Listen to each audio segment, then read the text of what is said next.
Hello students, how are you today? So today we are going to start new unit, new chapter, that is electromagnetic waves, and this is unit number 5.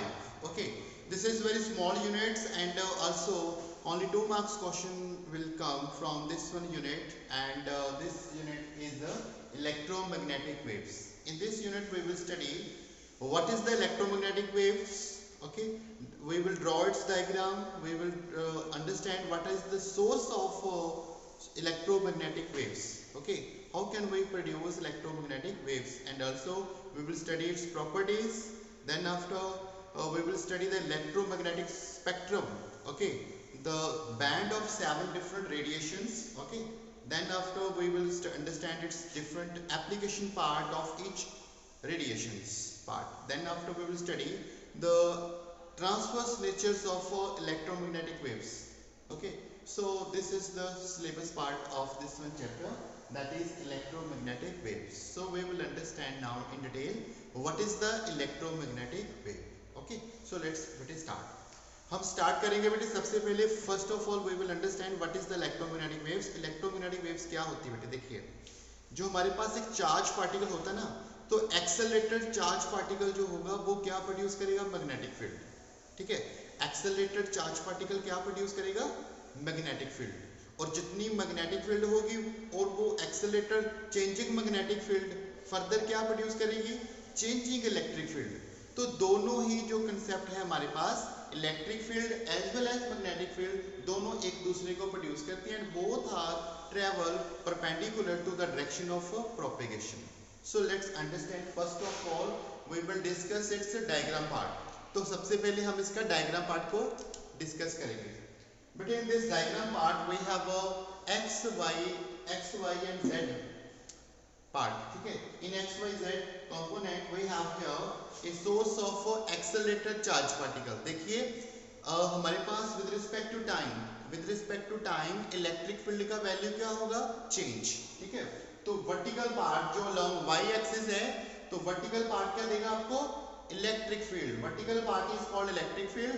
और इसके perpendicular कौन सा component है? Along z axis. z axis में कौन सा part है? Changing electric field will produce changing magnetic field which is again perpendicular. तो इलेक्ट्रिक फील्ड के वो परपेंडिकुलर होगा लॉन्ग z एक्सिस. वो z एक्सिस में कौन सा कंपोनेंट है? Magnetic field. और y और z ये दोनों किसके परपेंडिकुलर्स होंगे? Along x axis. ठीक है, तो विद रिस्पेक्ट टू टाइम ये जो वेव्स बनेगी हमारे पास इलेक्ट्रोमैग्नेटिक वेव्स, ये so both the component of electric and magnetic field will propagate, okay, along the direction of perpendicular to the electric and magnetic field. तो y और z के perpendicular कौन सी एक्सिस है?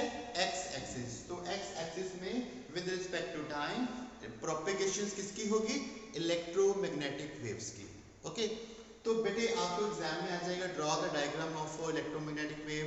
ओके, तो then you can draw this one diagram. So you have to explain what are different components of the electromagnetic waves. तो different components कौन से हुए?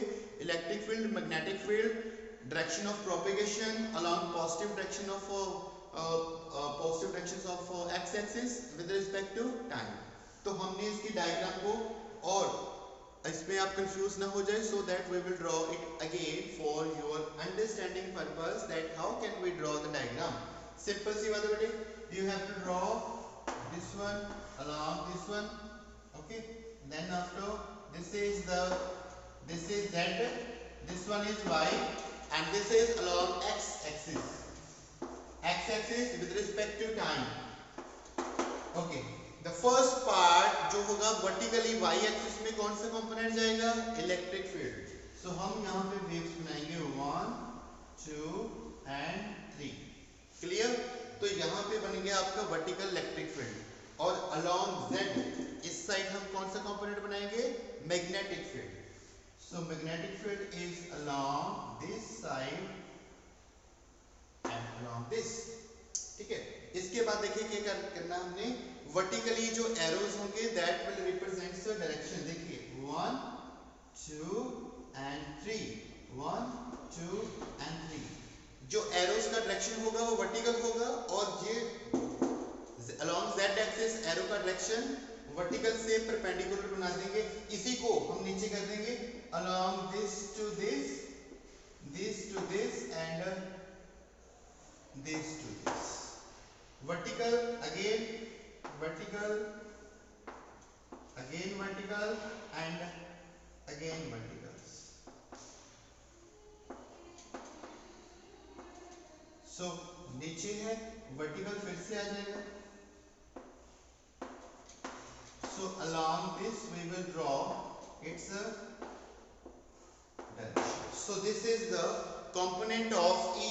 E for electric field and this component is B. B for magnetic field. And both are traveling along positive direction with respect to direction of propagation along this side directions. Okay. So now diagram part is simple, very simple for you. Next part we will study what is the electromagnetic waves. तो बेटे electromagnetic waves में क्या आएगा? Accelerated charge particle will produce time varying magnetic field. तो जो जब भी charge particle accelerate होगा that will produce time varying magnetic field. And time varying magnetic field further क्या produce करेगा? Time varying electric field. ठीक है? तो both will produce each other with respect to time. Okay.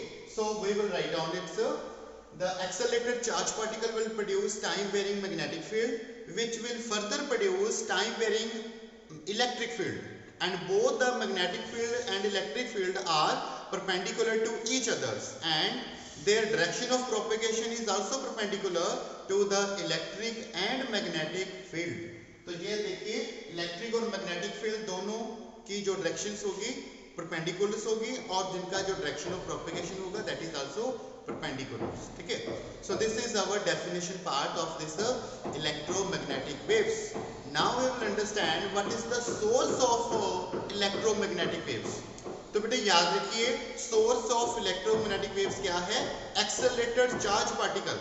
तो accelerated charge particle is the source of electromagnetic waves. ठीक है बेटे. So next part हम करेंगे इसका properties. The properties of electromagnetic waves. Okay, so let's start that one topic. So let's start next part. Our next part is that properties of electromagnetic waves. So bete this is also a very important question, generally comes in exam, that is of what is the properties of electromagnetic waves. So we will understand its property one by one. We have here first property is that electromagnetic waves are transverse in nature. Electromagnetic waves are transverse in nature. What it means? It means that direction of propagation of wave is perpendicular to the direction. ठीक है. जब भी जो particles जो travel करते हैं that उसकी जो directions होगी वो perpendicular होगी to the direction of its propagation. So any wave whose particle is perpendicular to the direction of propagation we call it as transverse waves. Okay. So electromagnetic waves कैसी है बेटे? Transverse nature. Number 2. Second is waves are produced by accelerated charge particles. Second हमने discuss किया है that is electromagnetic wave is produced by accelerated charge particle. Number third property is that they do not require any material medium for their propagation. Why? Because electromagnetic waves है क्या? Light है. तो light को material medium की जरूरत नहीं पड़ेगी. For example sound. Sound को material medium चाहिए for its propagation, but for the case of light material medium is not required.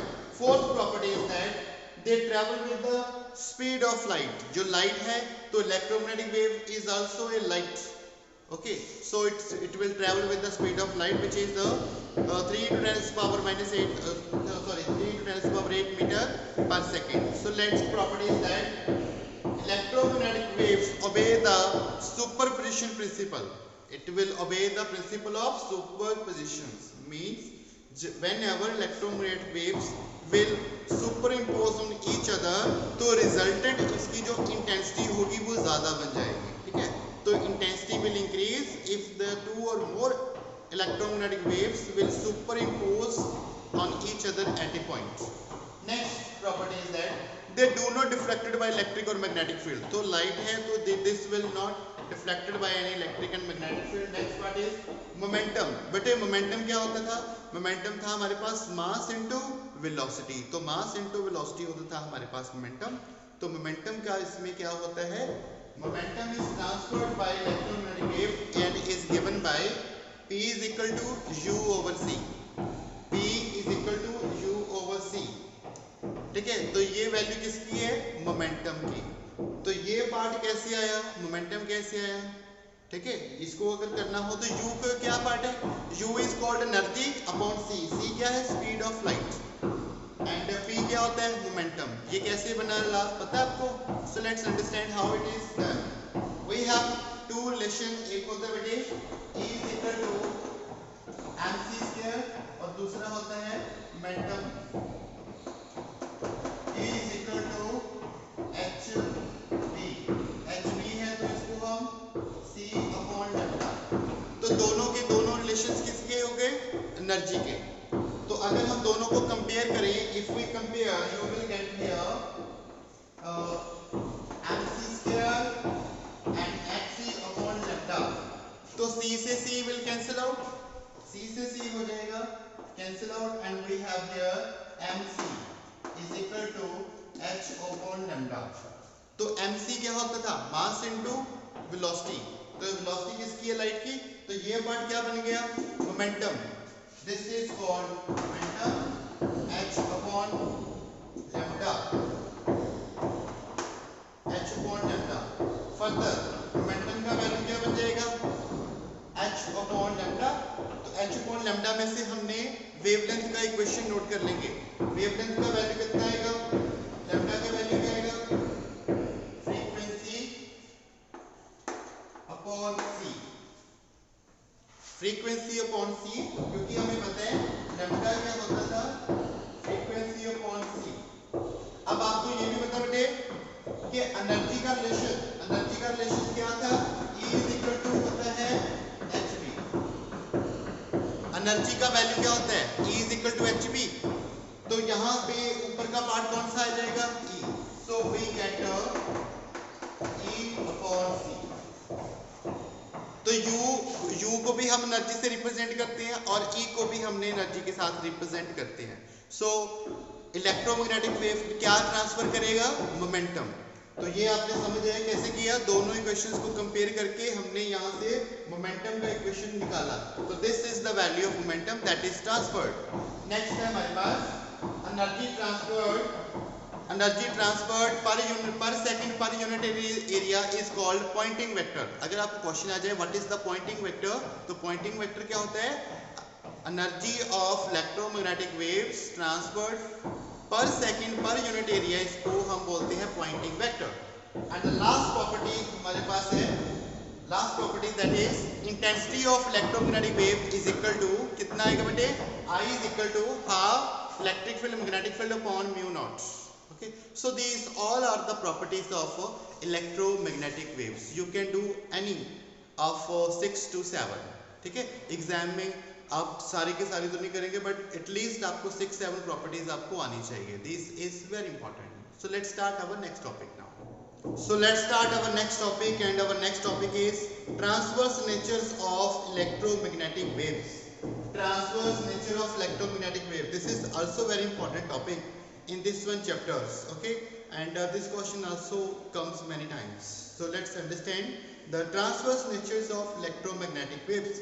First of all, understand what do you mean by transverse nature. Transverse nature means that whenever the propagation wave is perpendicular to the directions.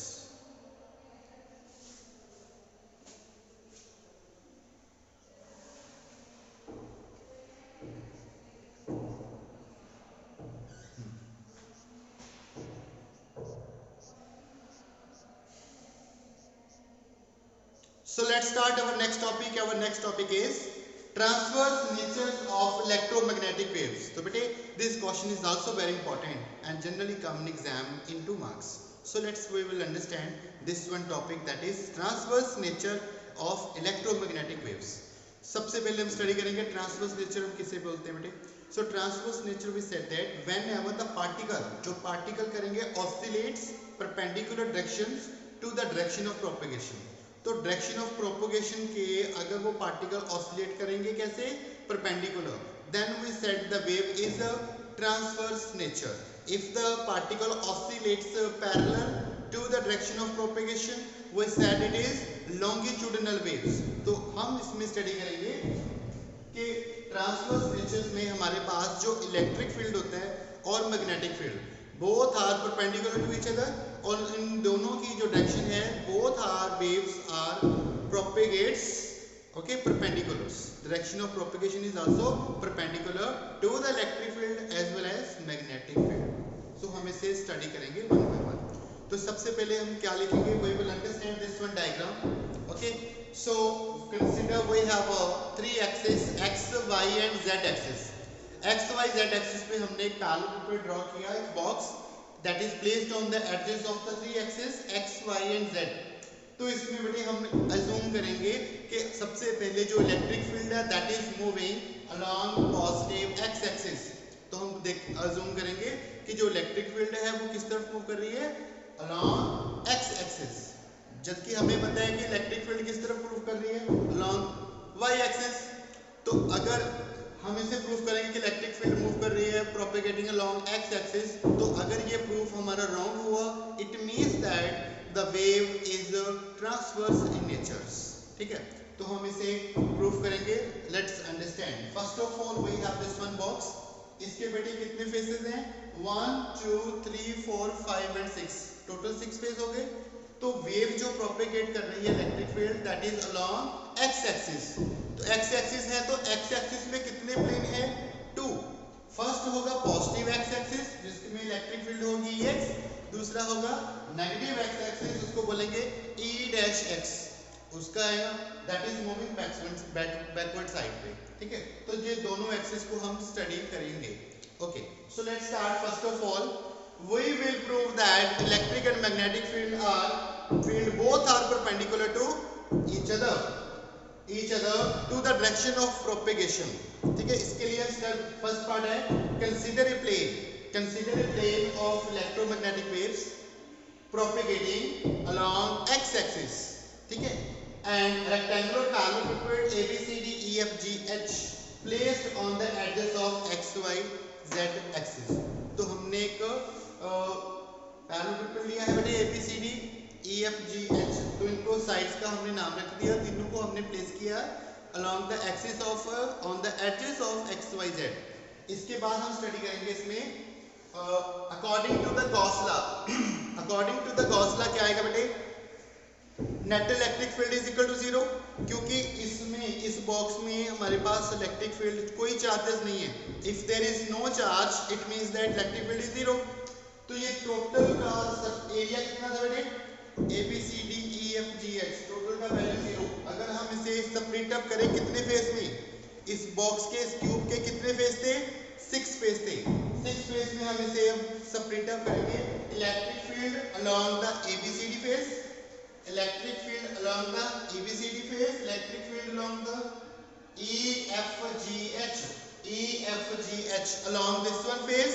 तो हम इसे बाकी के जो different face होंगे, ऊपर वाला, नीचे वाला और पीछे वाला और ऑन द अनदर साइड्स, तो 4 डिफरेंट फेसेस के भी हमने इलेक्ट्रिक फील्ड का वैल्यू ले लिया. सबका वैल्यू इज इक्वल टू 0 आएगा. हमें पता है बेटे कि इलेक्ट्रिक फील्ड किस तरफ थी, electric field is not depend on y and z axis. Electric field किस पे डिपेंड कर रही थी, ओनली ऑन x एक्सिस. तो yz पे वो डिपेंड नहीं करती. अगर yz पे डिपेंड नहीं करेगी तो उसके जो लास्ट वाले 4 कंपोनेंट है वो उसकी वैल्यू क्या हो जाएगी, 0. तो लास्ट के 4 कंपोनेंट 1 2 3 4 इस सब का वैल्यू कितना आ जाएगा, 0. अगर 0 बन गया तो हमारे पास we left with only 2 component जिसमें electric field is moving along x axis and x dash.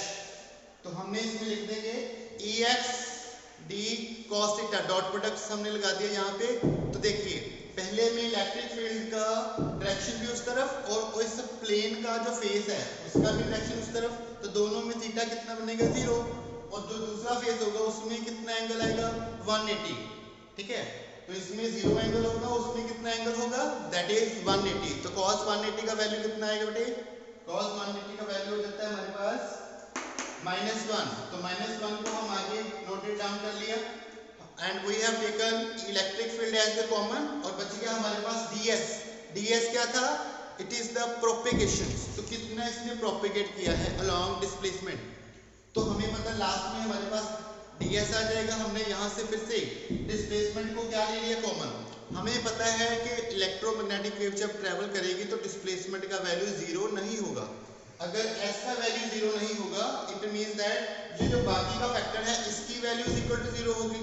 अगर इसकी value is equal to zero होगी दिस वन जीरो, इसका मतलब इलेक्ट्रिक फील्ड जितना पॉजिटिव में है जितना इस साइड में है उतना ही इलेक्ट्रिक फील्ड उसके बैक साइड पे है। इसका मतलब इलेक्ट्रिक फील्ड की कोई भी वैल्यू चेंजेस नहीं हुई। जबकि हमें पता है कि इलेक्ट्रिक फील्ड टाइम के साथ क्या हो रहा था चेंज, लेकिन हमारे प्रूफ में क्या आया कि इलेक्ट्रिक फील्ड का वैल्यू पॉजिटिव एक्स एक्सिस और नेगेटिव एक्स एक्सिस में क्या आएगा सेम है। That is wrong. तो static electric field can not propagate. जो भी इलेक्ट्रिक फील्ड स्टैटिक होगी वो प्रोपेगेट नहीं कर सकती। इसका सीधा मतलब है कि electric field is perpendicular to the direction of propagations. ठीक है, और यही हमने प्रूव करना था कि electric field and magnetic field both are perpendicular to the direction of propagation. तो यही नेचर इसका शो करता है। This is the transverse nature of electromagnetic waves. ठीक है बेटे, तो ये छोटा सा मैंने इसको एक ही पार्ट पे इसको कवर अप करने की कोशिश की है। आपने भी इसको नोट्स बना सकते हो, इस पे लिख सकते हो। ओके, तो याद रखिए this is important part. Transverse nature of electromagnetic waves का आपको एग्जाम में अक्सर आ जाता है। और इसमें आपने क्या प्रूफ करना है, गॉस थ्योरम लगा के उसमें टोटल आ जाएगा एरिया आ जाएगा ऑफ दिस पैरेललोपेड। उसको 6 पार्ट में 6 फेसेस में स्प्लिट अप कर दो। लास्ट के 4 पार्ट जो होंगे वो वाई जेड पे डिपेंड करते हैं, जबकि हमारी electric field only long x axis में डिपेंड करती थी। तो लास्ट के 4 कंपोनेंट का वैल्यू जीरो हो जाएगा। हमारे पास ओनली फर्स्ट 2 बचे। डॉट प्रोडक्ट है तो डॉट प्रोडक्ट खत्म कर दिया। पॉजिटिव इलेक्ट्रिक फील्ड इसका थीटा आ जाएगा जीरो, और जो बैक साइड आएगा e डैश x इसमें cos थीटा आएगा 180। cos 180 का वैल्यू होता है -1, तो -1 का वैल्यू ले लो। डिस्प्लेसमेंट जीरो हो नहीं सकती। हम लास्ट में बताएंगे electric field long positive axis and electric field long negative axis में का वैल्यू क्या है constant. That is not possible. तो स्टैटिक इलेक्ट्रिक फील्ड जो होती है वो प्रोपेगेट नहीं करती, चेंजिंग इलेक्ट्रिक फील्ड प्रोपेगेट करेगी। ठीक है, तो जिससे हमें पता चलता है कि electric field as well as magnetic field both are perpendicular to the direction of propagation which shows the transverse nature of electromagnetic waves. Clear? So ये आपका टॉपिक हो गया। Let's start next topic now. So let's start our last topic, and our last topic and the very important topic is called electromagnetic spectrum. तो बेटे spectrum हमारे पास क्या होता है, the band of 7 different electromagnetic wave is called electromagnetic spectrum. ठीक है, तो जैसे हमने वो 10th क्लास में पढ़ते थे कि जैसे वो प्रिज्म में से लाइट गुजरती है that is split up into 7 different colour. The band of 7 colour is called spectrum. Similarly here we have total how many rays of electromagnetic waves। तो हमारे पास टोटल कितनी है 7 डिफरेंट इलेक्ट्रोमैग्नेटिक वेव्स। उनके नाम कैसे हमने याद रखने हैं, इस सीरीज को आपने याद रखना है। ठीक है, क्योंकि एग्जाम में क्वेश्चन आ जाता है write down the 7 different electromagnetic spectrum in increasing order of frequency. तो उनकी फ्रीक्वेंसी के अकॉर्डिंगली इसको लिखिए। Then you have to write down this one. तो सबसे ज्यादा फ्रीक्वेंसी जहां पे सबसे ज्यादा एनर्जेटिक वेव्स किसको बोलेंगे, that is called gamma rays. Gamma raise के पास सबसे ज्यादा एनर्जी होती है। देन आफ्टर इससे कम फ्रीक्वेंसी वाला कौन सा रेडिएशन आ गया, एक्सरे। एक्सरे भी एक लाइट होती है बेटे, that is also electromagnetic waves. इसकी भी फ्रीक्वेंसी काफी ज्यादा होती है। ठीक है, लेस देन गामा, गामा से कम होती है। Then after gamma rays third कौन सी हुई, यूवी रेज, और कौन सी है विजिबल, और विजिबल के नीचे इंफ्रारेड, इंफ्रारेड के नीचे माइक्रो, माइक्रो के नीचे रेडियो। तो बेटे लास्ट सबसे कम फ्रीक्वेंसी किसकी होगी, रेडियो वेव्स की। सबसे ज्यादा फ्रीक्वेंसी किसकी है, गामा रेज की। ठीक है, तो एक चीज और याद रखनी है कि आपको ये 7 के 7 डिफरेंट इलेक्ट्रोमैग्नेटिक वेव्स को आपने पहली बात याद रखनी है। ठीक है, तो याद रखने का सिंपल सी बात आप नीचे से ऊपर याद रखिए। सबसे कम फ्रीक्वेंसी किसकी है, रेडियो। तो आप इसे याद रखेंगे radio micro infrared visible light UV X-ray और गामा। ठीक है, तो ये 7 डिफरेंट इलेक्ट्रोमैग्नेटिक वेव्स को हम क्या बोलेंगे, इलेक्ट्रोमैग्नेटिक स्पेक्ट्रम। क्लियर हुआ?